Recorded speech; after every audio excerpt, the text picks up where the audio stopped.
પિક્ચરમાંથી એ શીખવાડવા મળ્યું કે તમે કર્મો સારા કરશો તો ભગવાન તમને ફળ પણ સારું જ આપશે, એટલા માટે કર્મો કરતા રહેવું જોઈએ. તો વાગી ગયા 7:30 ને અમારે જવાનું હતું પિક્ચર જોવા માટે. અમે રિક્ષામાં બેહીને આવી ગયા દીપકમલ મોલ ને પછી બે ગયા ત્યાંથી અંદર લિફ્ટની અંદર ની આવી ગયા. પછી બીજા માળે ત્યાંથી લેવાની હતી અમારે ટિકિટ ને લઈ લીધી અમે ટિકિટ ને પછી લાલાભાઈ પાડી લીધા ઘડીક ફોટા. પછી આવી ગયા આપણે થિયેટરની અંદર. પહેલા તો થિયેટર આવ ખાલી હતું, થોડીક વારમાં કોઈ થિયેટર હાઉસફુલ થઈ ગયું અને પછી થઈ ગયા આપણે લાલાભાઈની એન્ટ્રી. પછી આપણો એની લાલો રિક્ષા લઈને નીકળી ગયો ને ધંધા બજો લાલો પછી હલવાનો એટલે કરી લીધા ને કૃષ્ણ ભગવાનને યાદ ને થોડીક વારમાં થઈ ગઈ આપણા ઠાકરની એન્ટ્રી. પછી પડી ગયો તો બ્રેક, એટલા માટે આપણે નીકળી ગયા પોપકોર્ન લેવા માટે. પછી આપણે પોપકોર્ન લઈને બેસી ગયા આપણી સીટ ઉપર અને થોડીક વારમાં પિક્ચર પૂરું થઈ ગયું. પછી ભજન આવી ગયું એટલે આપણે બધાએ કરી લીધો ડિસ્કો.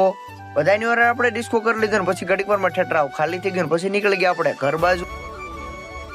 તો પિક્ચર આજે એ શીખવાડે તમારે કર્મો કરતા રહેવું જોઈએ. તમે કર્મો કરતા રહેશો તો ભગવાન તમને એક ના એક દિવસ એનું ફળ પણ જરૂર આપશે. એટલે તમને કર્મો સારા હશે તો તમને ફળ પણ સારું જ મળશે.